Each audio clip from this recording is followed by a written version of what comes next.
I'm Miss Zoe Reyes, 21 years old. I call myself a writer, for now. I have an older brother. His name is Mr. Axel Reyes, 30 years old. He works at a big company after graduating from college.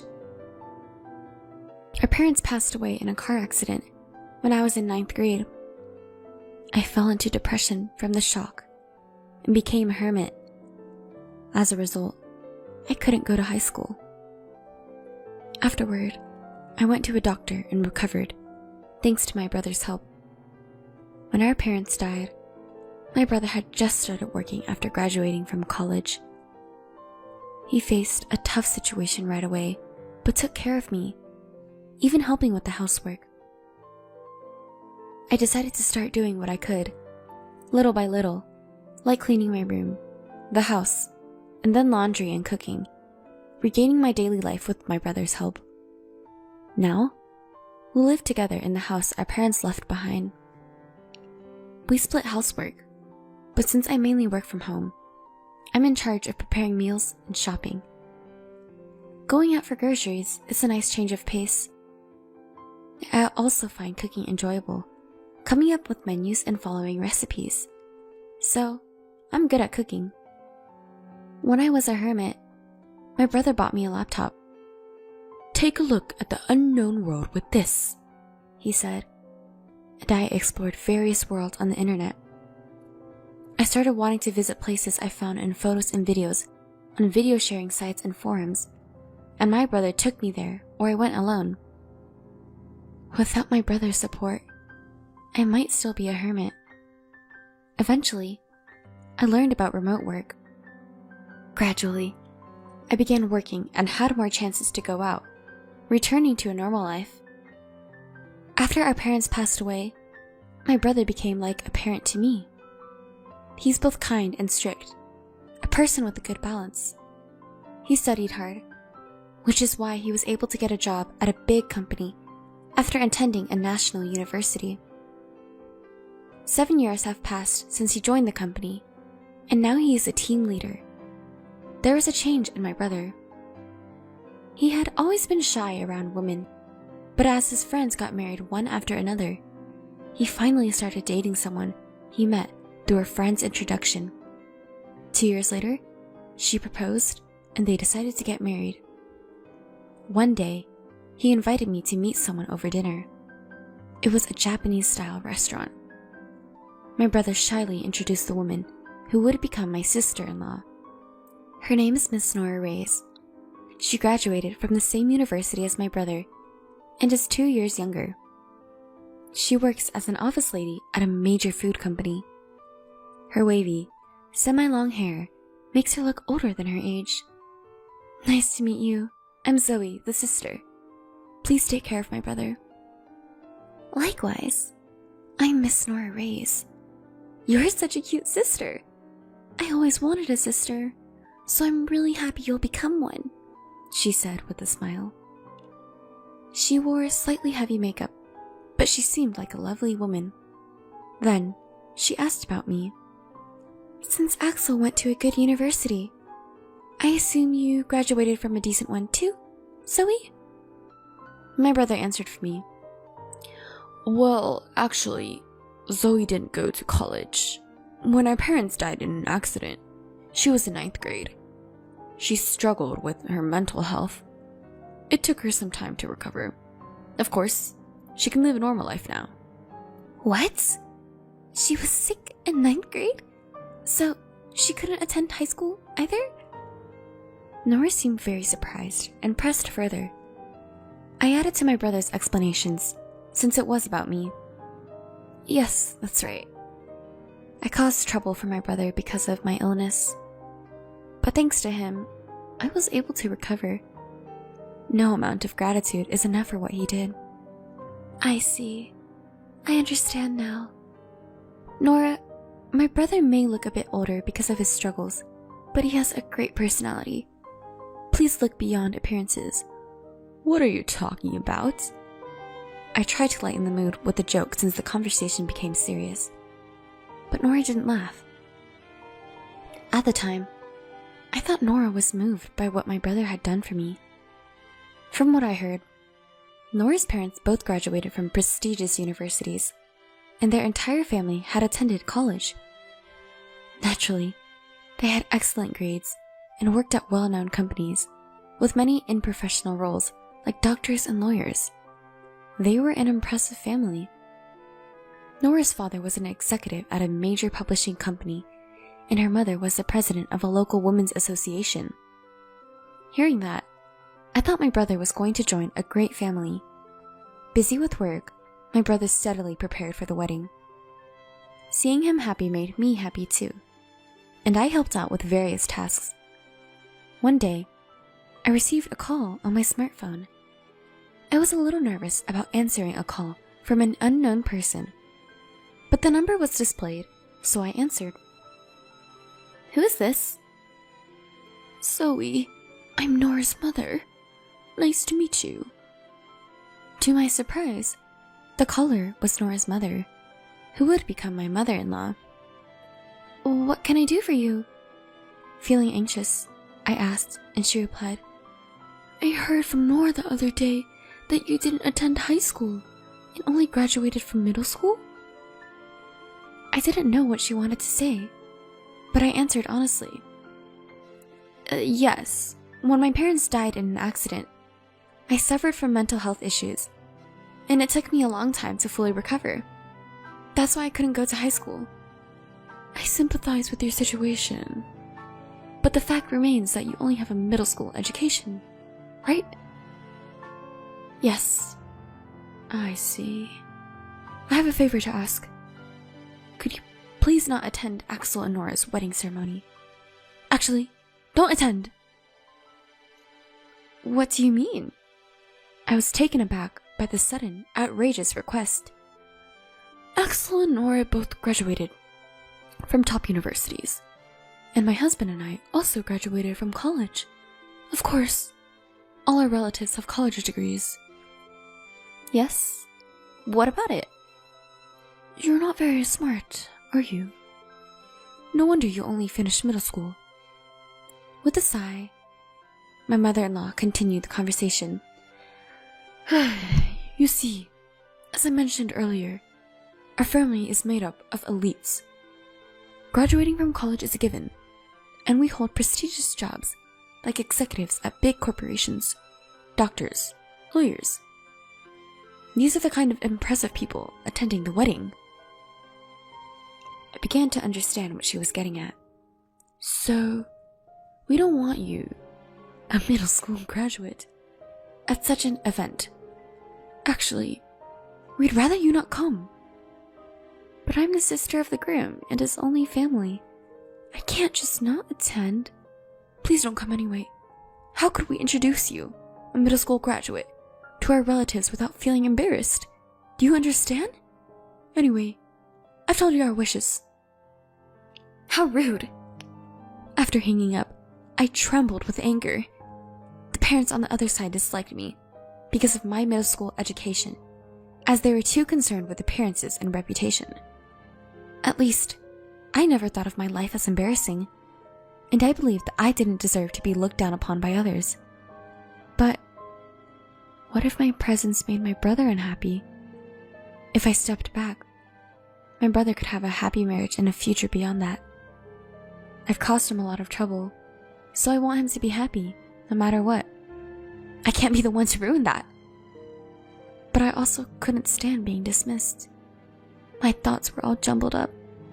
I talked to my brother about the situation. He said, "Don't worry. You're my sister, my only family. Feel free to attend my wedding. I'll protect you, no matter what." "But if I cause trouble for you, I don't mind not attending." "There's no way you'll cause trouble. Zoe, you're my one and only sister. If I can't protect my sister, what kind of brother would I be?" "Thank you, brother." Encouraged by his words, I decided to attend the wedding. And on the day of the wedding, at the family introduction, when my uncle introduced me as our family representative, my sister-in-law's parents looked at me with disdain. My brother seemed to notice their attitude. At the reception, the seats for the bride and groom's families were at the back, facing the main table. I wondered if there might not be a seat prepared for me, but there was. As I sat down, I felt piercing stares. Sure enough, my mother-in-law was looking at me. She marched over to me and said, "Why are you here? I told you not to come because you'd be a disgrace to our family, didn't I?" "I am his real sister. There's no reason for me not to attend," I strongly replied, and she snapped back. "For a middle school graduate, you sure are insolent. Just remember this." Leaving those harsh words behind, my mother-in-law walked away. Soon, the bride and groom entered the room. Seeing my brother in a different atmosphere than usual, I couldn't help but smile. Nora was beautifully dressed and sparkling. As soon as the mediator finished speaking, my mother-in-law suddenly stood up and talked to the MC. Then, she grabbed the microphone and started speaking loudly. "Our family has all graduated from college and hold respectable jobs. I believe that Axel is a suitable person for our family. But there is one issue." She took a breath and continued. "It is his middle school graduate sister. She is an incredibly embarrassing presence in our family. We would like to ask the groom to sever ties with her. If he can't, we cannot allow this marriage." There was a commotion in the room, but my mother-in-law ignored it and turned to my brother. "Axel, can you swear to do that here? Swear to cut ties with this embarrassing middle school graduate sister and become a part of our excellent family." As if it were obvious, both the bride and father-in-law nodded. Then, with a triumphant look, she handed the microphone to my brother. Taking the microphone, my brother took a deep breath and answered, "Indeed, my sister is a middle school graduate, but she is my only blood relative, my family, since our parents have passed away. I can't sever ties with her. I apologize to all of you who have attended today, but I will cancel the marriage and consider this relationship with this family as non-existent. This is my answer." With that, my brother slammed the microphone down on the table and came straight to me. With a refreshed smile, he spoke to me. "Zoe, I'm sorry for causing trouble. There's no need for us to be here. Let's go home." Later, I heard from the relatives who attended that the reception was canceled because the groom left halfway through.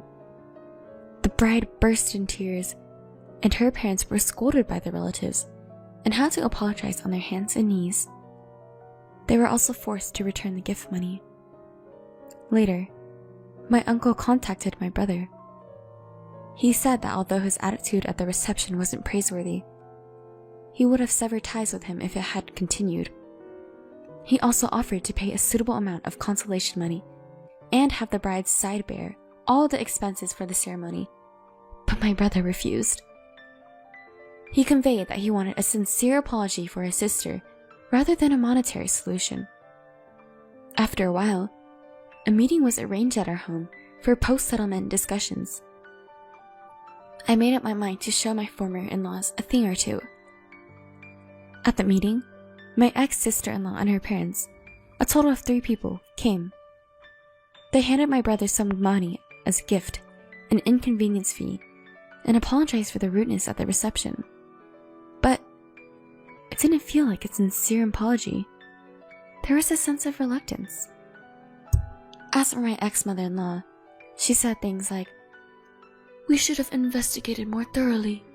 If we had, this wouldn't have happened," showing no sign of remorse.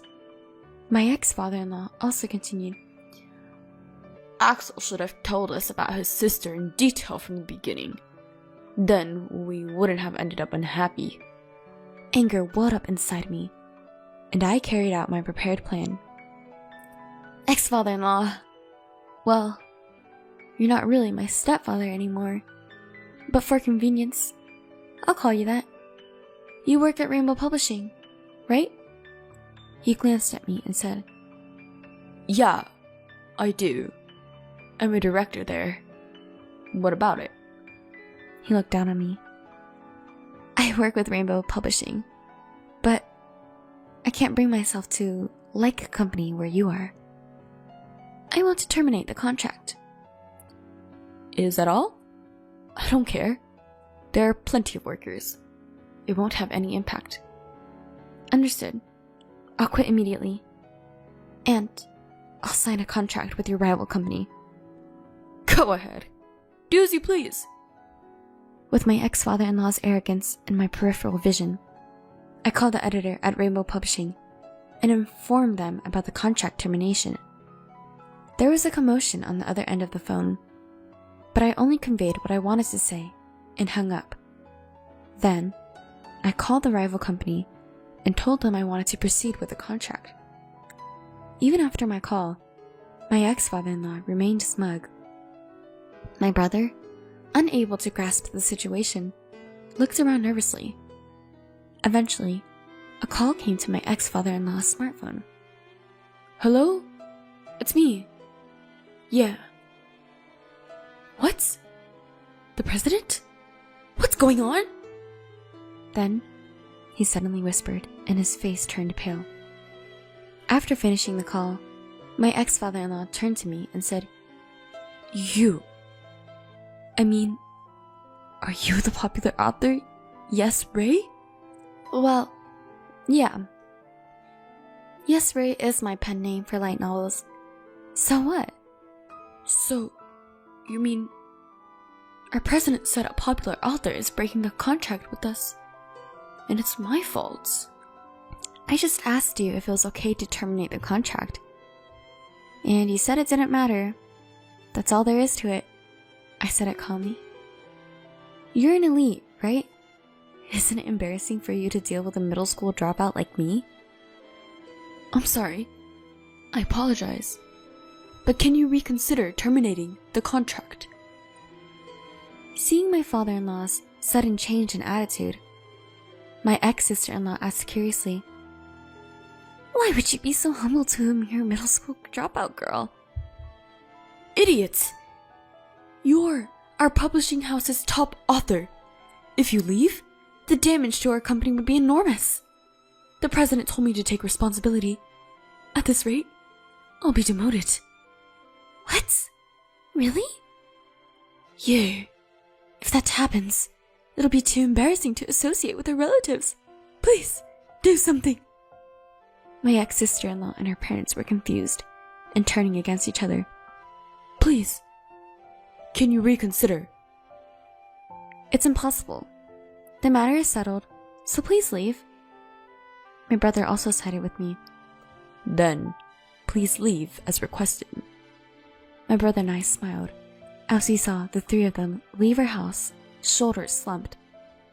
After the three left, my brother said, "You're a popular author? I didn't know that either." "Well, I used a pen name. When I posted a work I wrote last year online, it got good reviews. Rainbow Publishing offered me a contract. I've been making quite a bit of money," I explained proudly. My brother's smile brightened. It had been a long time since I'd seen him smile like that. And so, the broken engagement was resolved. My ex-sister-in-law seemed to be looking for another partner. But no one would approach her since the incident became widely known. She became reclusive and eventually quit her job. My ex-father-in-law, being blamed for my contract termination, was demoted to a regular employee. Unable to endure warehouse work, he resigned. My ex-mother-in-law was harshly criticized by her relatives for her disgraceful behavior at the wedding reception and was no longer recognized by her once proud and accomplished family. It serves them right.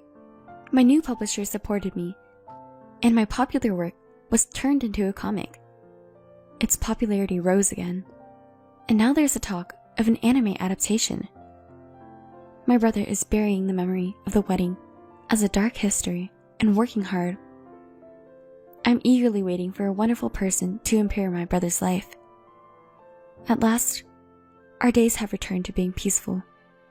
I'm still racking my brain over creating light novels, but I feel that the repetition of these days is happiness. I'm planning to go on a trip with my brother again, taking our late parents' house with us, who passed away in the accident.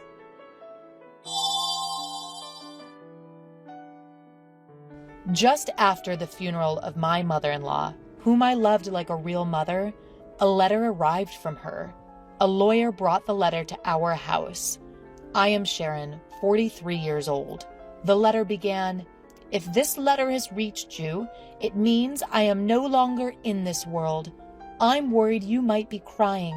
Seeing the familiar handwriting of my mother-in-law, my eyes welled up. My father-in-law passed away at a young age, long before my husband and I got married, and there seemed to be no close relatives in his family, with almost zero family interaction. My husband and I were not blessed with children, so we lived modestly but happily with my mother-in-law. My mother-in-law and I got along so well that my husband would say, "You two are like a real mother and daughter, and I'm like the son-in-law." Last year, my husband passed away from cancer, and it was just my mother-in-law and me. Then, she suddenly became a victim of a traffic accident. There were many mysterious points about the accident, and for some reason, my mother-in-law was found collapsed on a road in a city where she should have had no connection, and she was hit by a passing car. The police are investigating both the incident and the accident, but her supposed bag hasn't been found. I was asked various circumstances by the police, but I didn't know much, and I couldn't respond properly due to the shock. I can't sort out my feelings about my sudden parting with my mother-in-law. In my husband's case, we had a year of medical treatment, and my mother-in-law was there, so we could remember him to our heart's content. We promised to overcome our grief together and continue living in harmony. While there were things to do like the funeral and administrative procedures, my mind was distracted. But once everything was over, I suddenly became lonely. My own parents had already passed away due to cancer. I have a brother, but he lives in the countryside far away with his family. Even if I wanted to talk to my old friends from my student days, it's difficult because they are all in the midst of raising children. Then, a man claiming to be a lawyer called me. Judging from his voice, he was probably in his 70s, around the same age as my mother-in-law. He apologized for being late to notice my mother-in-law's death and said that there was something he wanted to give me as soon as possible. Is it a letter from my mother-in-law? I had never heard that my mother-in-law had been in contact with a lawyer, and I didn't understand the meaning of receiving a letter from a deceased person. I thought it might be a scam, but I decided to meet the lawyer in case the letter was really from my mother-in-law. The letter continued, "I know you're surprised by this sudden letter from me, but please listen. There is danger approaching you. Believe my words and run away immediately." Reading up to here, I asked the lawyer sitting in front of me, "Excuse me, do you know the content of this letter? Was my mother-in-law targeted by someone?" Indeed, the handwriting was my mother-in-law's. It was characterized by her unique quirks, and I recognized it instantly, but I couldn't make sense of the content. The turn of events is so dramatic, it can only be likened to a poorly crafted prank. My mother-in-law passed away in a car accident, but the driver has already been apprehended. The driver testified that he found my mother-in-law lying in the road, and that's why the discovery was late. My mother-in-law had signs of being hit, suggesting she might have lost consciousness from it, I was told. If this letter is true, my mother-in-law must have had a suspicion of who had attacked her. Did she know she would get tangled in this incident? If so, why didn't she run away? I felt the tears welling up again. The lawyer, composed as ever, said, "I haven't read the contents, but I believe I could guess what it's about." Somewhat irritated by his roundabout way of speaking, I ventured to ask, "So, what did you hear from my mother-in-law?" "Well, I was the one who represented Oliver at that time and have been asked to help you," he responded. "Who's Oliver?" According to the lawyer, my husband apparently has a brother 6 years older than him. I had never heard a word about this from either my mother-in-law or my husband, nor had I ever seen any photos. The lawyer started pulling out files that looked like documents from a bag by the side of the table. Sharon, do you know that half of the serious crimes in our country happen within families? He said, a hint of irony in his voice. Tragically, the place where we should feel safe and the most content, the family home, is where these heartbreaking incidents of a family member taking another family member's life occur. And with that, he showed me an old photo featuring 4 people, a young man and woman who looked like parents, a boy, and a baby. The young woman looked familiar. It was my mother-in-law. I thought the young man was a stranger at first, but he resembled my husband. The boy also bore a resemblance to the young man, undeniably appearing as father and son. It looked like it could have been taken during a trip to the beach. They were posing in front of a large ship at the port, all with happy smiles on their faces. The boy with the float, that's Oliver, the lawyer told me. Upon being told, I stared at the boy, my husband's brother, who I knew nothing of. The photo looked so happy, and I couldn't help but feel a pain in my chest, wondering what could have possibly happened. Does being a lawyer mean Oliver caused some incident? Was he the one who assaulted my mother-in-law this time? It must have been like more than 17 or 18 years ago, considering my husband and I were dating 15 years prior to our marriage. Otherwise, it would be strange for me to have known nothing about this. Yes, Oliver became a recluse from the summer of his first year in junior high due to bullying, and 7 years later he caused an incident, he explained. It seems Oliver, in despair about his future after becoming a recluse, attempted to commit family suicide. Late at night, on the day of the incident, he went into his parents' room with a knife and ended up struggling with his father, who woke up due to the noise. Even while severely injured, his father was able to subdue Oliver, and the incident ended in an attempted crime. However, upon hearing his mother scream during the struggle between his father and Oliver, my husband, who was 14 at the time, called the police. Police cars and ambulances rushed to the scene, causing a brief stir in the usually quiet residential area. At the time, societal issues such as hermits and NEETs were becoming common, and the media would sensationally report on stories like a reclusive boy planning a murder-suicide with his family. I remember hearing news like this, but I had no idea if it was referring to the husband's family or not. After all, similar stories were often reported in the media. However, it was different for those involved. The husband's family, unable to withstand the rumors, ended up moving house several times, almost like fleeing in the night. Whether it was due to the severe injuries at the time or the subsequent stress, the father-in-law passed away a few years later. The mother-in-law and the husband changed their names back to the mother-in-law's maiden name, and it was said that they were finally able to lead a normal life in their current place. Both the perpetrator and the victim are family, so there's no outlet for emotions in family incidents. You can't fully hate or detest. Any person would be confused if suddenly put in such a complicated situation. Living under the public eye, rumors, and bashing is very hard. I hope you can empathize with the feelings of the deceased who couldn't talk to you, Sharon, the man summarized. I was at a loss for words due to the harshness of it all. I had never considered what happened to the family after such an incident, but as long as they are alive, life goes on. The in-laws must have seen the boy, Oliver, as their adorable child. The photo of Oliver that I was shown had a smile that greatly resembled my husband's, but the button that was mistakenly buttoned couldn't be fixed, and he ended up facing the worst tragedy. Later, Oliver was sentenced to actual imprisonment and was said to have served time. When the lawyer started explaining at length, I represented Oliver, remember?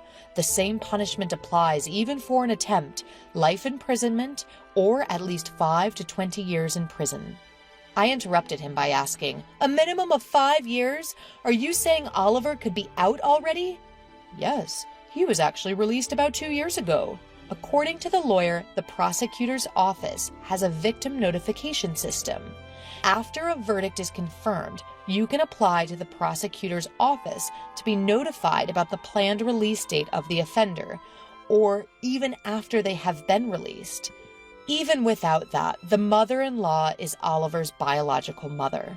She had been notified of his residence after his release. Around that time, my husband had been diagnosed with cancer and was undergoing treatment, and the mother-in-law didn't want to worry him, so it seems she couldn't consult with him. Oliver told me at the time that he committed the crime because he was pessimistic about his future. With some hesitation, the lawyer told me, it seems he wanted money to spend. Oliver, who had been a shut-in for many years, had started to secretly use the mother-in-law's credit card to pay for online games and online shopping, and he had been scolded by his father.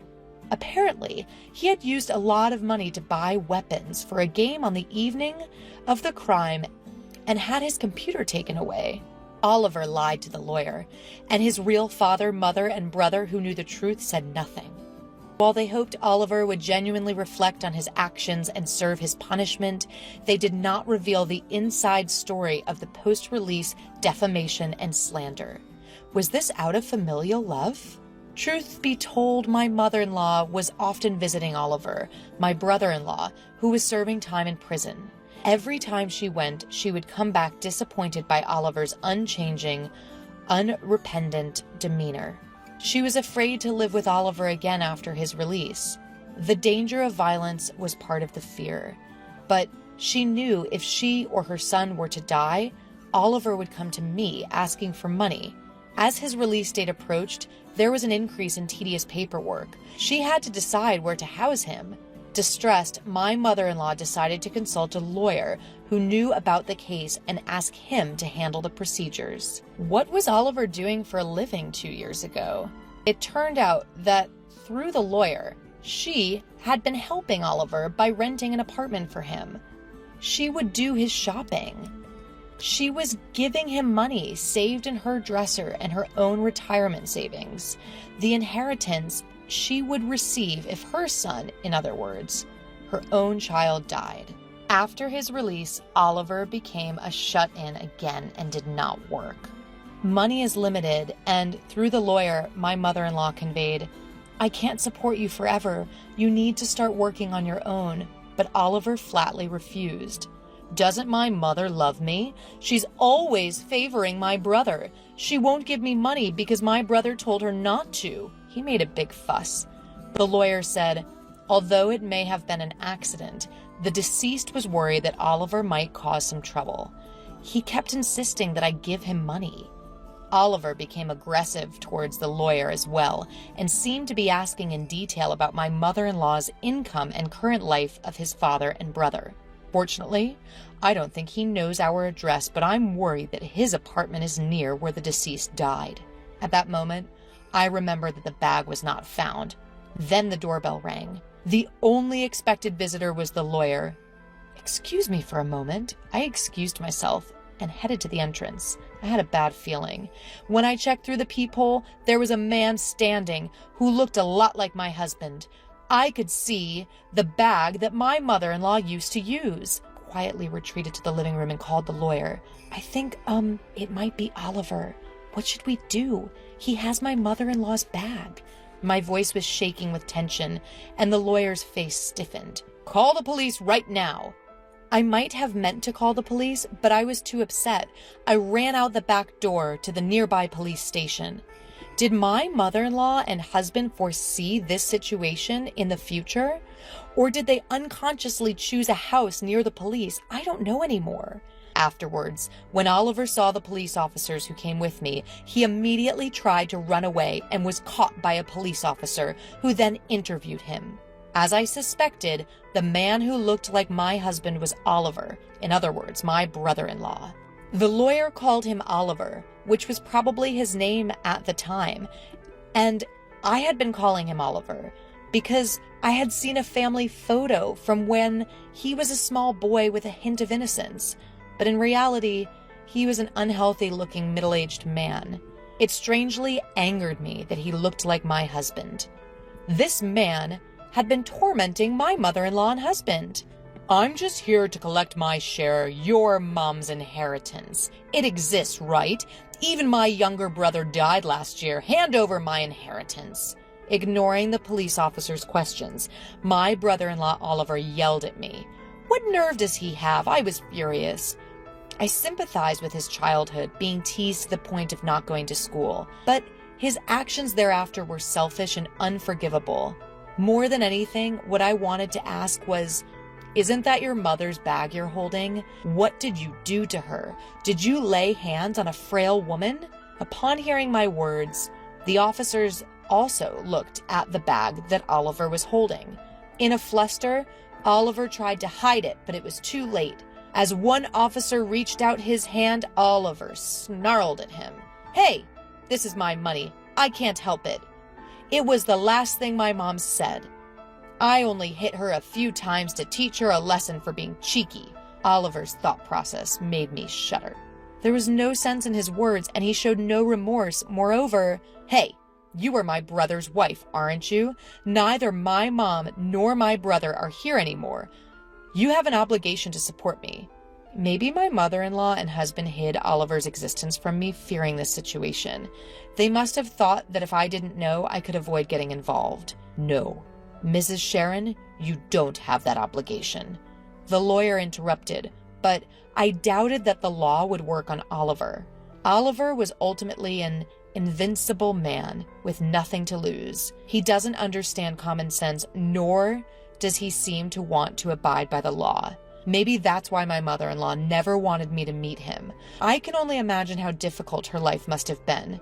I haven't finished reading it all, but my mother-in-law left me a letter worrying about me, knowing her life was in danger. Her pain and sadness are heartbreaking. Because of you, my mother-in-law and husband were hurt so much. I will never forgive you. You will face the law.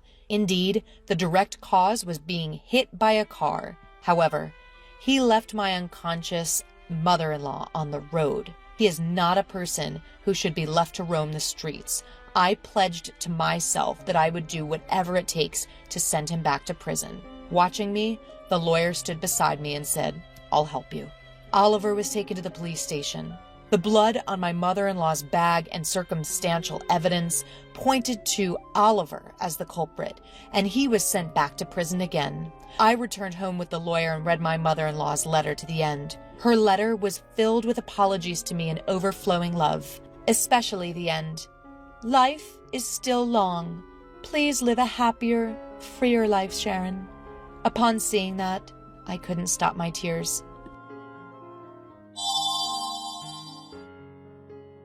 From the time we exchanged greetings, my sister-in-law didn't seem to like me. She would stare at me from head to toe with a piercing gaze and laugh at me under her breath. At the time, I could only guess that she was making fun of the way I looked. I must have seemed like someone she could easily make fun of or put down to make herself feel better. That's why, when she asked for my help, I refused. I couldn't think of a single reason for me to help her. A story by Maria Bailey. My name is Maria. I got married to my husband 3 years ago, and now we live with my in-laws.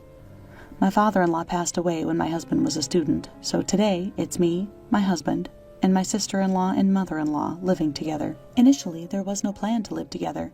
It was just my husband and me. However, a year after getting married, my mother-in-law had an accident and hurt her leg, so we decided to move in with her so that we could help care for her.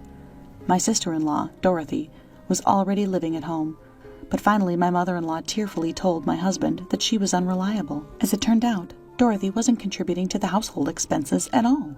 She was single and spent her money going out to bars and clubs. It would be nice if she could have at least supported her mother, but instead she caused trouble by maxing out credit cards, asking her mom for money, or leaving her to do all the housework, even though she had a bad leg from her accident. Honestly, I think my mother-in-law is far too lenient on her daughter. Dorothy is in her late 20s, but I guess parents always feel compelled to take care of their children, no matter how old they are. That's why, even though my mother-in-law admits her daughter is unreliable, she feels she can't kick her out and lets her stay at home. Of course, I didn't want to live with them. My mother-in-law is a kind and gentle person, but that's a separate issue, and it takes some resolve to suddenly learn how to live together, no matter how nice the person is. And above all, I hated the idea of living with my sister-in-law. I wouldn't have lived with Dorothy, even if I were paid to. I felt she looked down on me since the beginning of our marriage. To put it simply, Dorothy is like the controlling leader who would rotate out one friend at a time from the group during school days. I might sound childish for saying this, but I've always thought she was a malicious person who never grew out of that habit of using people for her own advantage. I felt that she didn't like me from the moment my husband introduced me to her. She asked my name, and when I answered, she stifled a laugh. I'm 32 years old. Turns out that laugh was because I was younger than she had thought. I'm sorry, I thought you were about 40. You look so mature. To put it bluntly, she probably wanted to say that I looked older. Since then, every time she saw me, she would ask about the brands of my clothes, comment on my appearance, and look down on me with a mocking laugh. A grown-up over 30 wearing fast fashion. Oh my, but Maria seems out of touch, doesn't she? Were you homeschooled or something? You don't seem like you'd get along with the fashionistas like my friends are. Of course, I'm not the type to stand out, and I'm not particularly interested in fashion. Dorothy may be able to believe that I don't dress well, but that doesn't mean she has any right to ridicule me. Moreover, I do have friends. Not many, but they're there. I feel sorry for the people who say they like me when I'm being ridiculed so much. I knew we didn't get along immediately, but it has only seemed to get worse. If she's going to have this attitude, I decided that I just need to avoid her as much as possible. With that in mind, I decided to ignore her without arguing or pointing out her faults in return. All of a sudden, my mother-in-law needed help, and the discussion of living together came up. I told my husband that I absolutely didn't want to live with Dorothy, but then my mother-in-law called and asked if I would reconsider. My mother-in-law was 62 at the time, and apparently had plans to move into a senior living facility with support services when she turned 65 in 3 more years. She asked if we could please share a home until then. Faced with such a desperate plea, I couldn't find the words to refuse. Limited-term cohabitation. It was a big ask, but it was only for a fixed amount of time. That was my motivation for deciding to live together. So that's the backstory, and now my husband and I are living with his mother and sister. It's already been 2 years, so there's only about 1 year left. My mother-in-law is keeping her promise and is actively looking for supportive housing facilities so the cohabitation won't drag on indefinitely. I feel a little guilty, as if I'm driving her out, but my mother-in-law, sensing my feelings, reassures me that this was her intention from the beginning. She probably wanted to take her time sorting out the house during these 3 years. In retrospect, I feel a little guilty for not agreeing to live together from the start. Of course, the idea of living with my sister-in-law was truly unpleasant, so I needed time to brace myself, and living with her has been difficult. Even now, I struggle with the day-to-day interactions of sharing a home with her. When we first started living together, she was particularly harsh on me, complaining about the food I cooked and constantly criticizing my cleaning. My mother-in-law and husband would scold her for complaining, but she seemed completely unfazed. It feels like she doesn't think of me as her brother's wife, but more like a slave or a maid. For about a week, I was blamed for the way I washed her clothes. You shrank my clothes because of the detergent you chose. They're all misshapen and unwearable now. You've been married for 3 years and you still can't handle housework. You are essentially useless. I wanted to tell her that it wasn't my fault the clothes shrank. It was actually because my sister-in-law had gained weight. However, I didn't want to comment on someone's appearance. I know how hurtful those comments can be. I said I'd be more careful next time and tried to end the conversation, but my sister-in-law is not the type to forgive and forget any mistake made against her. When my mother-in-law's acquaintance visited our home, Dorothy laughed as she talked about how terrible I was at housework. Of course my mother-in-law defended me, but Dorothy insisted there was no need, and kept talking as if I were a completely useless home appliance, not a human being, or her relative. Sometimes I'd argue back, but mostly I'd just nod and let her talk wash over me. I didn't want to stoop to her level, and I knew that arguing with her would be a waste of breath. I told my mother-in-law and husband that after we stop living together this year, I don't want to have anything to do with Dorothy, and both of them agreed. It might be a bit spiteful, but I think Dorothy will struggle when my mother-in-law moves into a senior living facility. She's been living at home and spending her salary however she wants. I don't think someone like that can suddenly live on her own responsibly. We won't help her once we stop living together. That's my little revenge. But sometimes it seems like even God is on my sister-in-law's side. She told me that her boyfriend had proposed to her. My boyfriend's tall, and he's handsome. He's so kind. He has a great job at a huge company, so I'm basically marrying into money. I'm so glad I put effort into my looks and fashion. I wouldn't want a miserable life like someone I know living with in-laws after marriage. She chuckled while looking at me, making it obvious she was talking about me. Dorothy stood before me, smirking, and said, "I bet you thought I wouldn't be able to live on my own without my mom. Too bad for you, old lady." I couldn't help but blush a little because she hit the nail on the head with what I was thinking about her.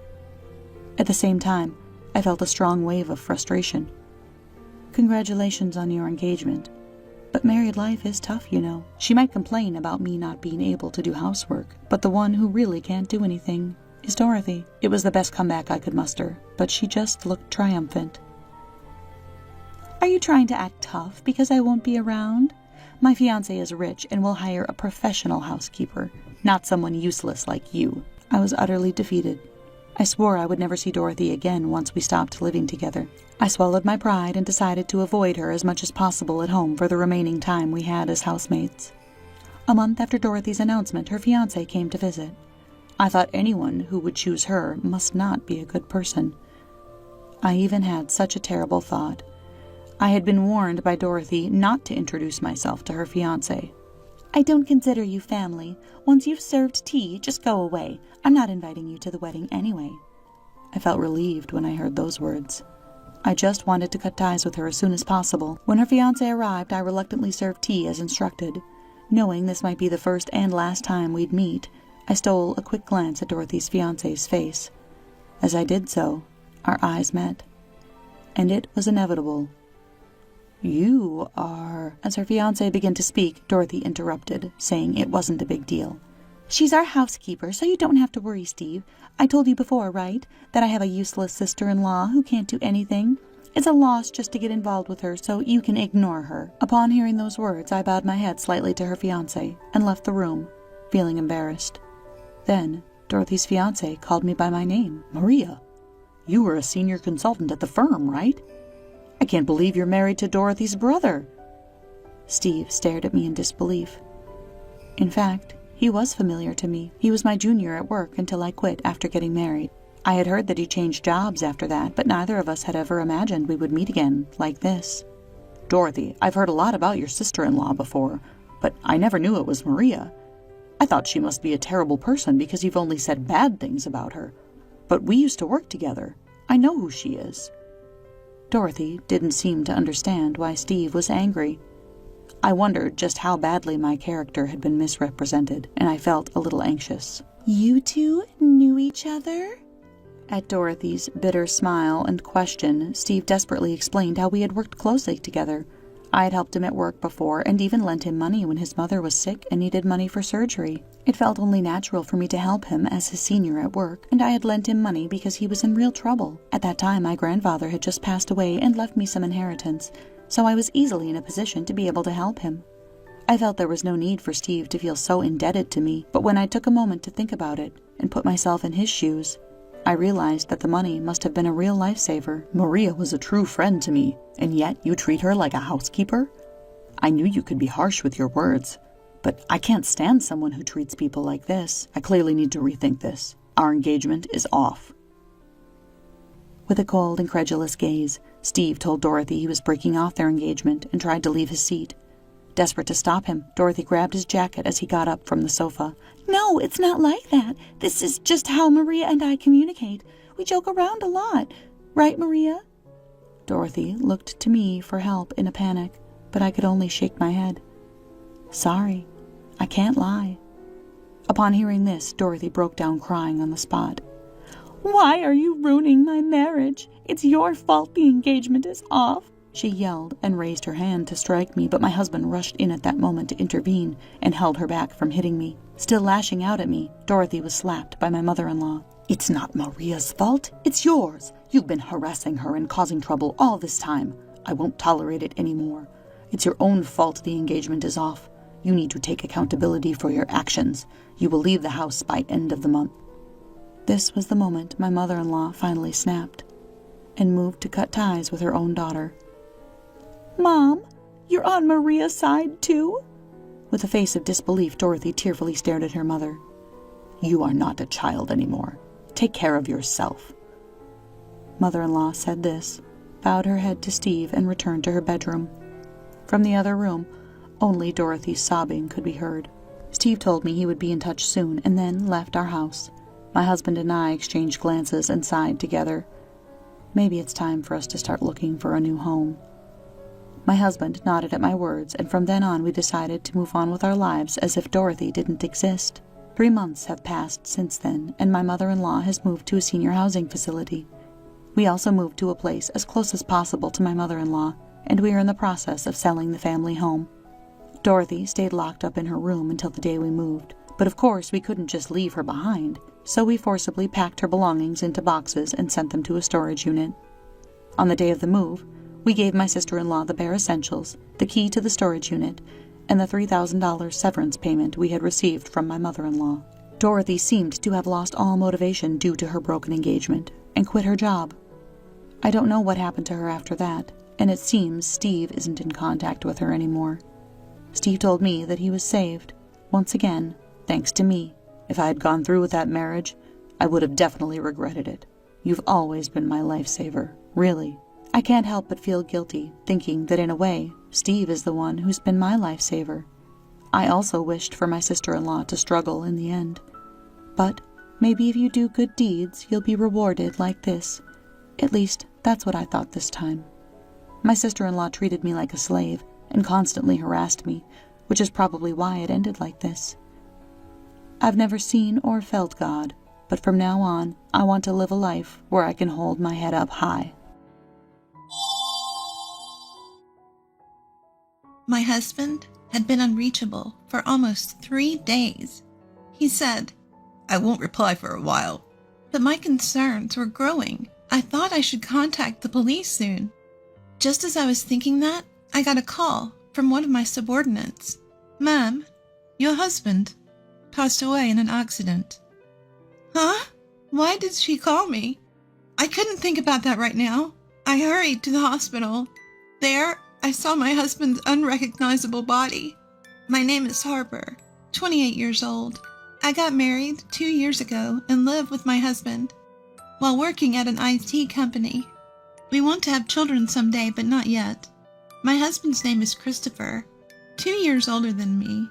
He is very dedicated to his job. Just the other day, there was talk of him getting a promotion. That day, as soon as he got home from work, he happily rushed up to me. "Harper, listen, I might get a position soon." "Really? That's amazing." "Yeah, I'm so happy. It's been tough, but I'm glad I worked hard." "Christopher, you've been working so much on your days off. I'm really happy for you. Congratulations." Yes, my husband was so dedicated to his job that he gave up his days off to work. He often worked late and came home just before the date changed.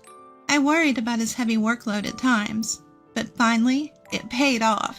Seeing my husband so happy made me feel happy too. I can't lose either, I thought. I'll try harder too. However, since that day, I started to notice something off about Christopher. His overtime increased even more, and he wouldn't come home until after midnight. His weekend work, which used to be only a few times a month, gradually increased. And last month, he went to work, even on Saturdays. Not only that, but I felt his attitude towards me had become somewhat cold. We used to go out on our days off, but that stopped recently. Isn't that strange? Why doesn't he seem at all tired, despite working so hard? Concerned, I decided to subtly ask my husband about it. I waited for him to come home late from work and brought up the conversation. "Hey, Christopher, can I talk to you for a minute?" "What? I'm tired and want to sleep." "Lately, you're always on your phone before bed. Even though you come home late, aren't you getting sleep deprived?" "What are you trying to say? How I spend my free time is my business, right?" That might be true, but are you really that busy with work? At my question, his expression stiffened for a moment. Not missing that, I pressed him further. "I understand you have a lot to do since you got promoted, but isn't it too hard? You have too many weekend work days. And isn't it bad for the company to overwork employees?" "I have no choice. I'm not doing overtime and weekend work because I want to." "But isn't it too much?"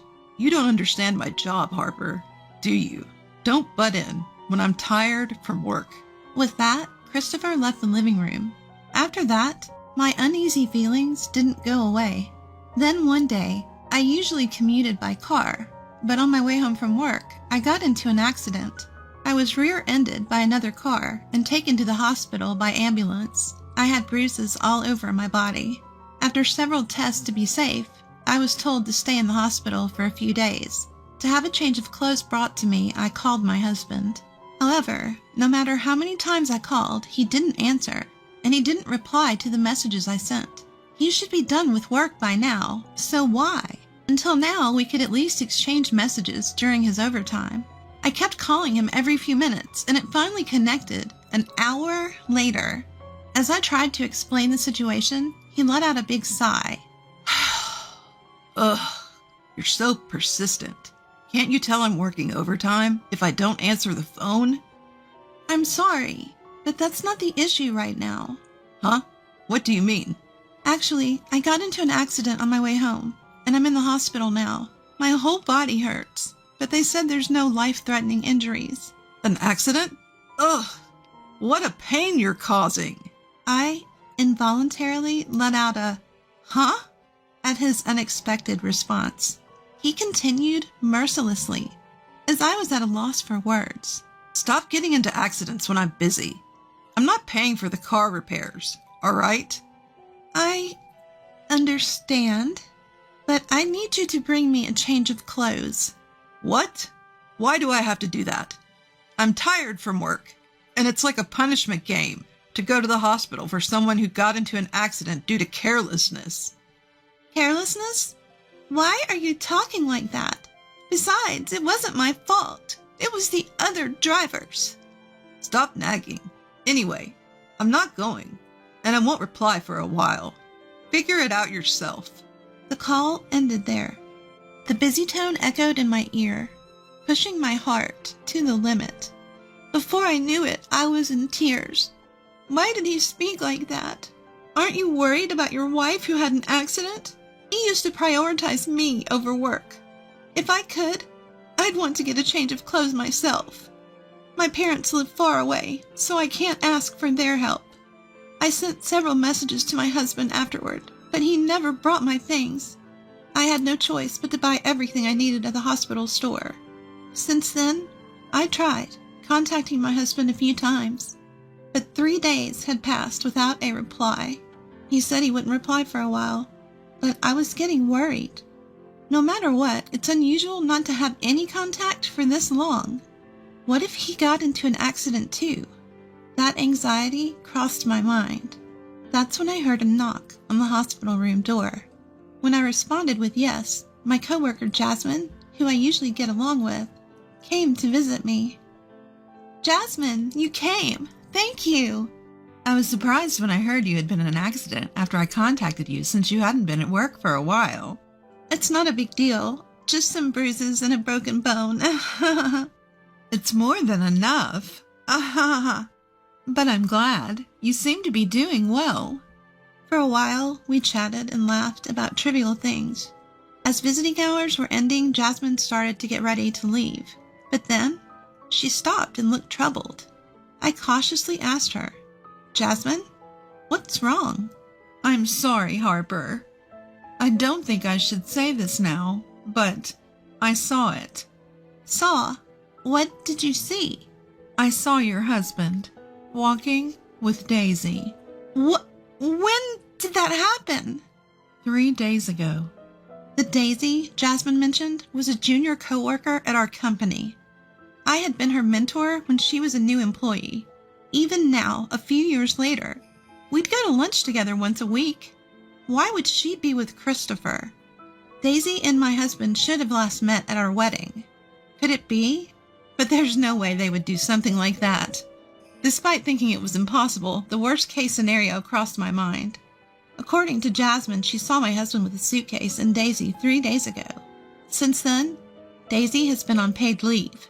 I hesitantly called my husband's office, and my suspicion was confirmed. He had also applied for paid leave 3 days ago. At that moment, my suspicion turned to certainty. My beloved husband and the junior I cared for, being betrayed by both of them at the same time. Probably my husband's increased overtime and working on weekends were because he was meeting her. No, maybe they were already involved before that. As I recalled my husband's suspicious behavior, more and more things started to make sense. So that's why he became so cold. Surprisingly, it all made sense to me. Unconsciously, I called my husband. I hardly contacted him these past few days, thinking he wouldn't respond anyway. He probably wouldn't pick up after just a few attempts. But I couldn't just let him do as he pleased. I kept ringing his phone until he answered. 30 minutes after I started calling, my husband finally answered, sounding annoyed. What's your problem?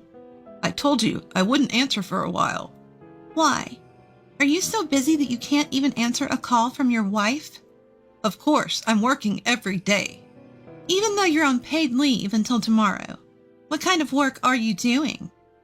Assuming he hadn't been caught yet, my husband hesitated for a moment. Still thinking he could deceive me, he quickly started making excuses. What are you talking about? I didn't take any paid leave. No use playing dumb. I already confirmed with the company. No, well, actually, I just suddenly wanted to take it easy. I've been relaxing at home these past few days. Oh, really? With Daisy? Even preparing a suitcase? I already know everything. Just confess. I couldn't help but raise my voice. Then my husband, realizing he couldn't hide it any longer, revealed his true colors. So you found out. Yes, I'm on a trip with Daisy. Now that you know, stop bothering me, you ugly woman. So, that's how it is. Why? Why with Daisy? Why do you think? She's younger and cuter than you. For such a reason. Enough already. I'm having fun on this trip. Don't bother me. Don't worry. I'll divorce you when I get back. He said, "See ya." and hung up the phone. It was right after that. The love that I had for my husband turned into hatred. In an instant. I can't forgive him. To be betrayed in such a terrible way? I won't let them have their way. I'll definitely send them to hell.